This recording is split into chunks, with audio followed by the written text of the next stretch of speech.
This podcast is sponsored by Active Skin Repair, a skin health company helping people heal with natural, non-toxic, medical-grade ingredients.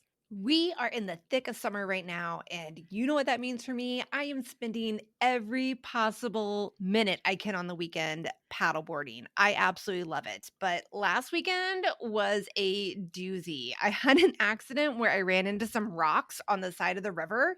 Thank God nothing was broken, but I did get pretty scraped up, which is not good when you're on a river for a few hours with nowhere else to go. Cuts like that can get hella infected really quickly, but luckily it wasn't a problem for me because I was carrying my Active Skin Repair in my first aid bag. I was able to spray my cuts up and finish our river run without any pain or worry over whether or not my cuts were getting infected. Not only that, but Active Skin Repair can be used to treat sunburns and rashes and other types of skin damage, which makes it the perfect thing for me to take on these weekend water trips.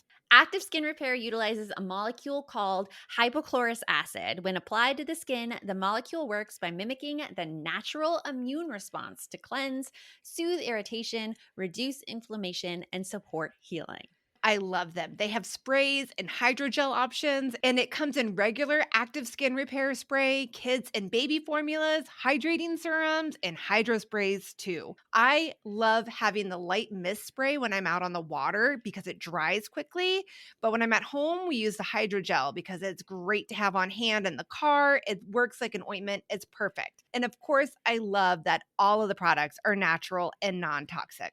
So visit www.activeskinrepair.com to learn more about Active Skin Repair and to get 20% off your order. Use code NOGUILT. That's activeskinrepair.com, and to get 20% off your order, use code NOGUILT. Welcome to the No Guilt Mom podcast. I'm your host, JoAnn Crone, joined here by the lovely Brie Tucker. Why, hello, everybody. How are you? We're recording this little quickie episode today on Monday, July 22nd, because something big happened yesterday where Joe Biden stepped down as the next nominee for president, and he recommended Kamala Harris, which is huge, I feel, especially something for us to talk about in the No Guilt Mom world. Yes. Because it is potentially our first woman president, potentially. Like, there's a long road. Yes. But potentially, yes, our first woman president. I was excited when Hillary ran as well because I do think it's time for there to be a change in the U.S. leadership and for us to fully embrace the idea of people being in that position because of their qualification, their policies, their ideas, rather than their gender. Because it's been nothing but old white men for a while. I mean, yes, we did have Barack Obama. Yes. Yes. But that's still a man. Like, I'm excited. It's still a guy. I'm excited for this potential. And for like you and I, our kids are old enough this time around to really see this and see what's happening. There's some hope. There's some hope. There was not hope 2 weeks ago. No, in this shorty episode, we are going to go into the reasons why there is hope, go into the pushback that we've already seen against who, like Brie's husband, Miguel, suggests we call her Kay Harris because I don't want my like fear of messing up her name to go through this whole podcast episode because you will see me like stumble and fumble. And so it's Kay Harris. She sounds badass that way. Kay Harris. And and talk about a lot of the issues too. So we hope you enjoy this episode. You want mom life to be easier. That's our goal too. Our mission is to raise more self-sufficient and independent kids, and we're going to have fun doing it. We're going to help you delegate and step back. Each episode will tackle strategies for positive discipline, making our kids more responsible and making our lives better in the process. Welcome to the No Guilt Mom podcast.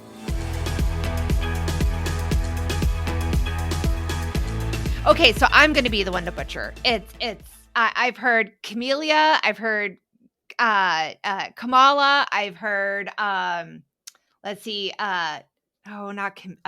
Kelma, like Kamala. Kamala. I've heard Kamala. Yeah, so many different Kamala, ways to say her name. And we all know that there is only one way to say her name, but There we is don't only want to one butcher name. it. We don't wanna butcher it, and I think It's not my I strong wanna say it's suit. Kamala, but it's Kay Harris. It's Kay Harris Yes. for the purposes of this discussion, Yes. guys.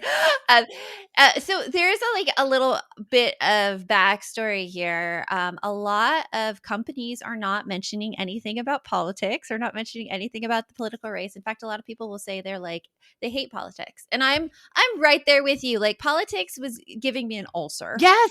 honestly. Yeah. It doesn't make me feel excited. It's never been my forte or my passion to chat about Mhm. politics.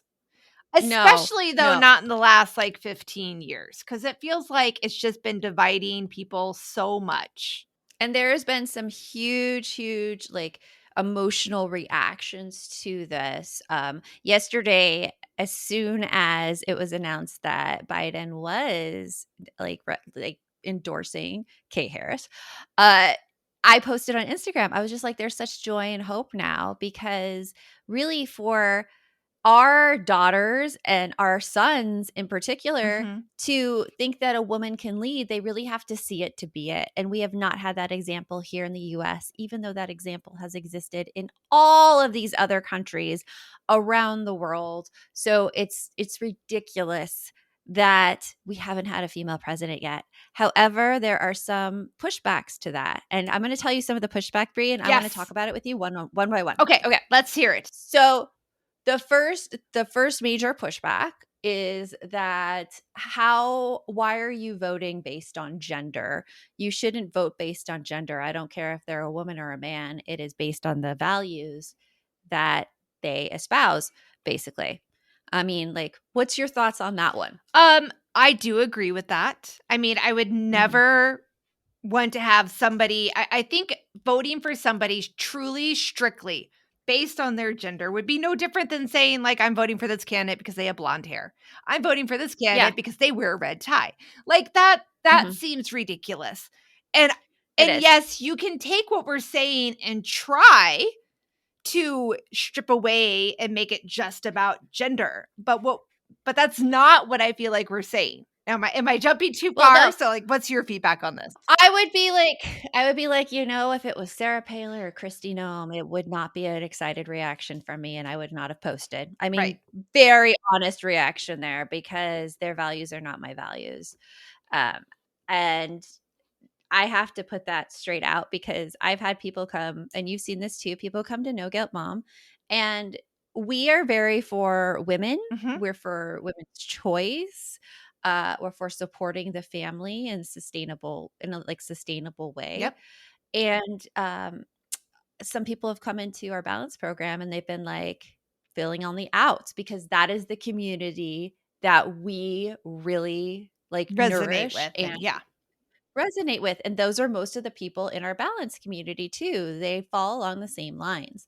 And so it's important to me, like, as a business owner, to put that right out front. I mean, it was said really well by Sarah of Shameless Mom Academy, Sarah Dean, because she is like right out on the political forefront, Mhm. putting every single issue out there. And I talked to her about it, and she's like, well, I don't want to have anyone come in and feel like they don't belong. Right. I want them to know exactly where I stand, so they are not surprised later on. And so that was needed. It was needed. Where some people step back, I felt this was needed, especially the work we do in helping women like find their confidence and change their relationships. I want them to know exactly how we envision that change and how we envision their lives after. Yeah. And it's a good life. And so the next change, Brie, the next pushback. This is a big one. It's a big one, and it's been going on and on. Like, the comments keep coming in about it, and it's the abortion issue. Ah, I haven't It checked is. Instagram in a little bit, so all right. Oh, I don't recommend it. I checked it this morning. That was the last time. I only chose one person to respond to, but I will be doing more. It's an issue, and it's so hard, because Yeah. like, I do see people fighting about it. Mhm. And Yeah. where I see the abortion issue, let's just put it out there right there. I am very much pro-choice. Mhm. I believe that a woman should have complete control over her body. Mhm. Like, complete control over her body. And we have some anti-abortion advocates on there being like, no, it's a human life. Every human deserves to live. And I totally like understand their point of view. You know, I understand it. I don't necessarily agree with it, but I understand it. I'm not going to be mean about it. I'm not going to like say that their opinion's totally wrong. But at the same time, it's like they're equating abortion with instances of abuse or rape. Like nobody has a choice to be raped. Nobody has a choice for abuse. That's why like we have laws against it. So same thing like is against a fetus. Like a fetus should have the right to live. And it's such a gray area with me because it's like at that point you're making the choice between two people's lives. And one of those people's lives is the woman who has dependents to care for, who has children to care for, who needs money to raise this child, who would be bringing this child into a society that does not support like affordable childcare, Mm-hmm. that does not support her keeping her job when she's pregnant, that does not support the realities of being a pregnant woman or caring for a child. And so when you're asking women to take the brunt of that, I feel like it's very, very unfair. Well, And there's no perfect solution. right. But I feel it's very unfair to ask people to do that with no support. So I feel like it's still about autonomy, and everybody should have a choice to do what is best for them. And I feel like there is no way that you can make a law that is going to think of every single circumstance that could occur. And Mm-hmm. especially if, I mean, and I also feel like this doesn't make sense to the people that were arguing about body autonomy with immunizations and vaccines. Mm. I feel like if you're arguing that you should be able to make those choices, then you cannot be on the choice of that you also though have to tell women what to do with their bodies. Like I just don't. Yeah. But I also am at the point too where I feel like you said, every woman has to make their own decisions. Would I choose to have an abortion myself? I don't think I would, but I've never been placed in that situation. I know I've had Mm-hmm. times where I was terrified, like with my second child, we were not financially ready for that one. And I was terrified of how we Mm-hmm. were going to handle it. But at no point in time was I ever like, that would be an option for us. But I've never had a place where I had to choose between my own life and my child's life and all of the different circumstances that can occur. I just feel like we cannot, and the way that the laws are being written, they're so restrictive that it's like you don't have time to make a choice to figure out what is Yeah. best for you and for your body. So I Yes. feel like this is something that everybody still needs the right to be able to make that decision, and that right for that decision is being taken away. And that's where I Yeah. have an issue with it.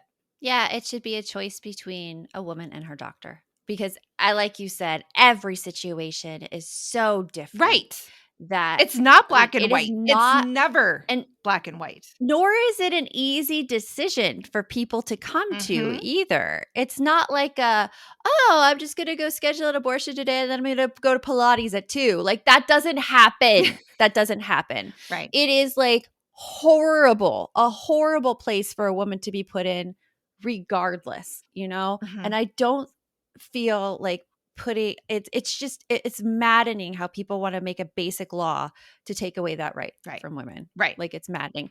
So that is another thing that's coming up against Kay Harris is that she's pro-choice. This next but one. something I have to, The next one, I'm it's- like, oh. the next one. Yeah, the next one I think you're going to bring up. I'm like, oh, okay. I'm ready for this one. The next one that I'm going to bring, is it? Okay, tell me what you think I'm going to bring up. I think please. you're going to bring up about how there are other more qualified candidates. Oh, that argument. That's straight up sexism and racism right there. No, no, it really is. It really is. I was just going to say, like, there are a lot of qualified people out there. Now, first of all, I'm going to say, like, do they want to run? That's a whole nother conversation. There may be people that are more qualified, but they might be saying, like, not going to do it. Then you can't sit there and argue that the person that is willing to put themselves out there and that is willing to take on the work should not be there because somebody else who might be more qualified, in your opinion, has said, I have no intention and no interest in doing the job. Yeah. I think this was a ridiculous argument that was put forward because we heard the same thing about Hillary. Oh, I want a woman to become president, just not her. There's like, no perfect okay. person. There's no, it comes back to the same thing, right? And I think you're right. I think there is sexism and racism involved in that, but I also don't think that that is going to be something that people are going to quickly say, oh yeah, you're right. You caught me on that one. No. Well, okay, so here's the thing. So there was like a big argument about this because when Biden, it was, he had the horrible debate performance. It started being floated around that, maybe Kamala could come in and take over. Mm-hmm. And so I read this article in the New York Times saying that, hey, just saying that people don't want Kamala as president and then like because of sexism or racism, like it's missing some other points as well. And he said that if Kay Harris's campaign just looks at that point, they're missing some other ways that she can improve. For instance, one of the things that Obama was so good at was just inspiring hope in people and painting this like concise vision of what the future could look like. Yep. And that is something that Kay Harris, it's something that she needs to work on. Like we haven't really seen her as a presidential candidate quite yet, but it is something. Yeah. Now, let's talk about the sexism and the racism, though, because I really think that needs to be looked at. And I think that my view of sexism and racism is it's in the air we breathe. Like it really is. I think all of us are sexist and all of us are racist. They are our unconscious biases. Yes, all of us I would agree that everybody has unconscious biases. And you have conscious biases that you might not always want to admit. Yes, but these unconscious biases, you need to make yourself aware of them. I mean, we had a phenomenal conversation. It's a podcast episode that's going to air later in August with Elise Lunin, who wrote the book On Our Best Behavior, how the 7 deadly sins really make women act in a certain way. And there's something about women and likability. Like when we see a strong woman who is very proud of her accomplishments, we tend to want to push her down and take all of her flaws and use them against her. And it makes her almost like unlikable in our minds because it doesn't fit the version of femininity. So I feel like you really have to check yourself. If you're looking at a woman, you're like, I don't like her. Why be is like, it? okay, well, why don't you like her? And a lot of the arguments coming up on Instagram are abortion or these kind of things. But I encourage people to dig a little deeper than that. Yeah. Especially if it's a one button issue. There might be something that you are seeing in her that she's very strong. It might be something that you see in her that maybe you wish you had in yourself, and that's why she rubs you the wrong way. All of these things that really go into a woman's likability. Go ahead. Yeah. Okay. Oh, no, go ahead. Okay.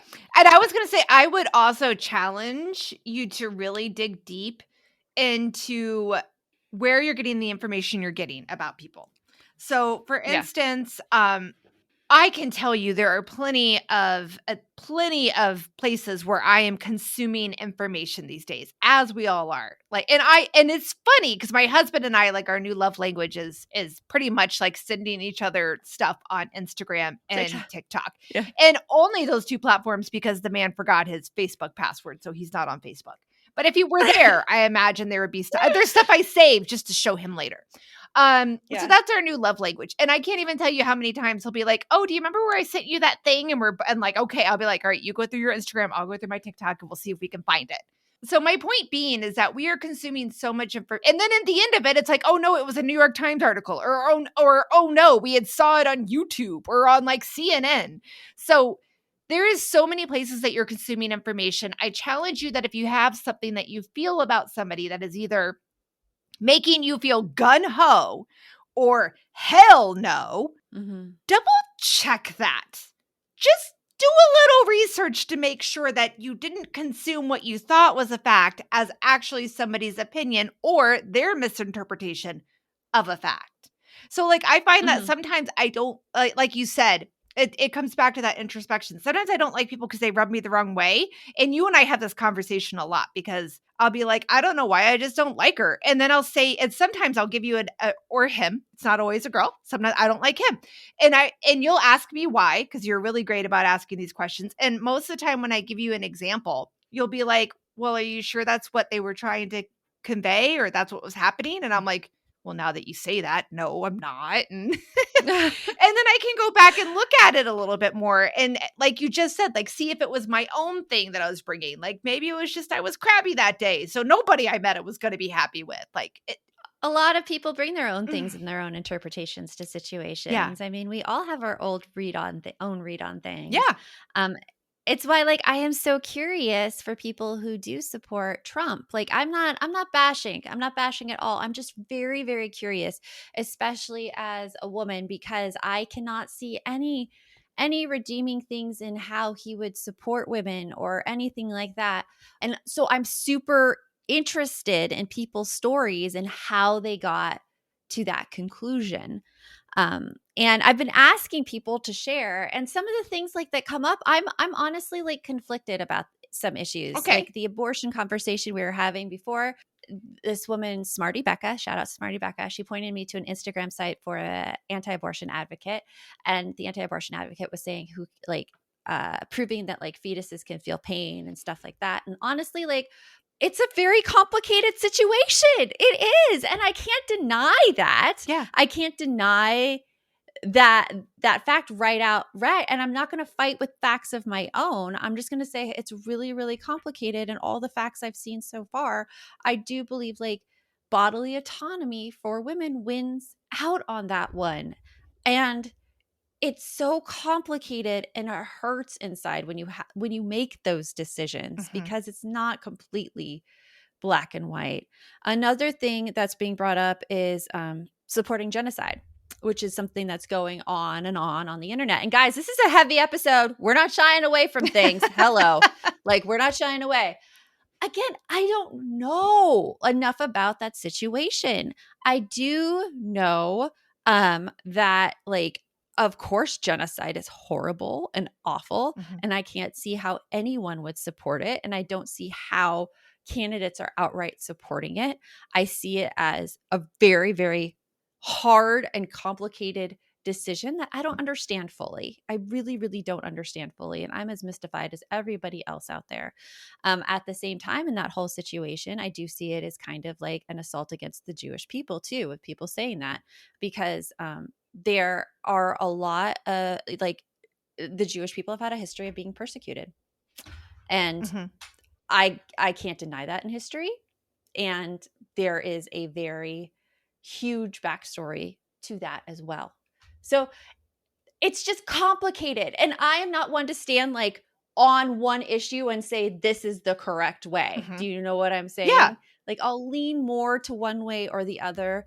But for the genocide part, I just don't know. I don't know how to respond to it. Well, that one is a complicated issue that I think, again, I feel like that is something that I would be open to having like a one-on-one discussion, but like a podcast type thing right now. Again, not prepared to go into that.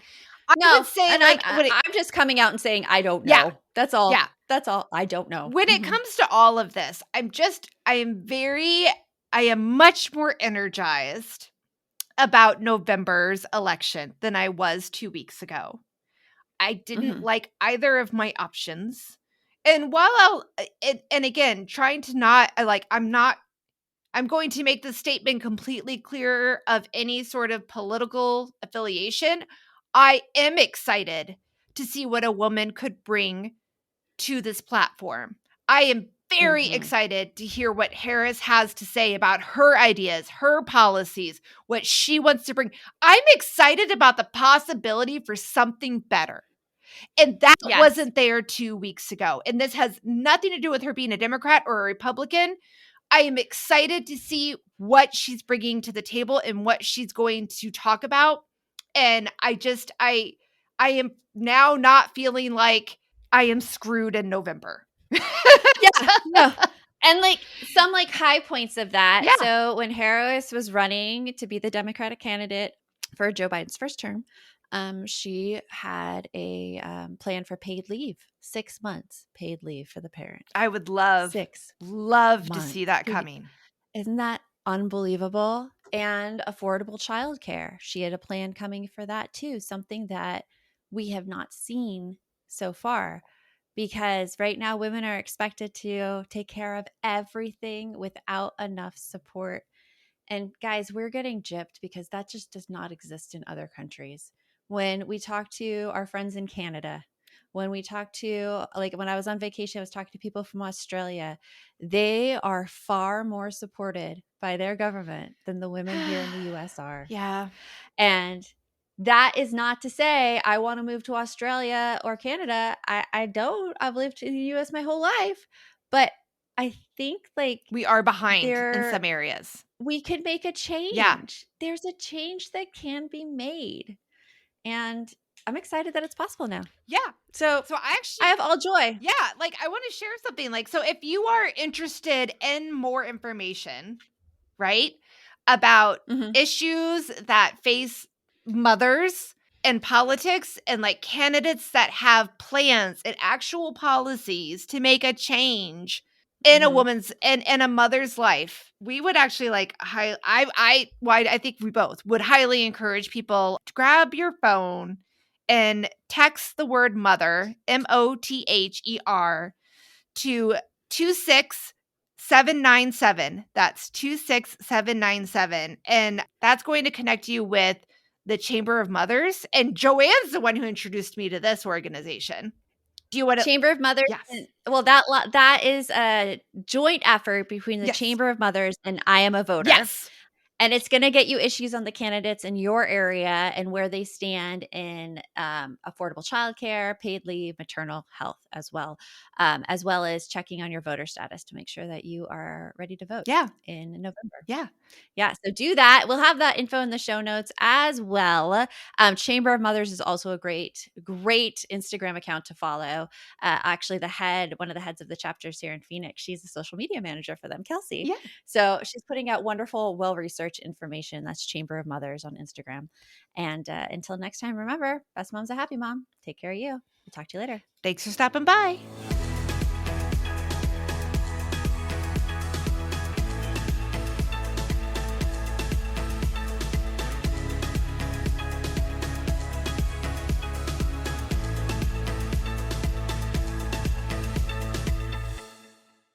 I'd like to introduce you to the Minimalist Moms podcast. It's hard enough being a mom, and the last thing you need is stress from too much stuff and an overcrowded schedule. For too long, I lived with the mindset that bigger was better, and the more I added to my life, instead of feeling better, I felt overwhelmed. It was time for a radical new mindset. Less is more. I'm not into extremes. I didn't throw everything away. My brand of minimalism is more about adding than subtracting. Get rid of the excess to make room for what you love. In other words, it's about living life with purpose. I hope you'll listen in and my guest and myself can inspire you to think more and do with less. The Minimalist Moms podcast, available wherever you listen to podcasts.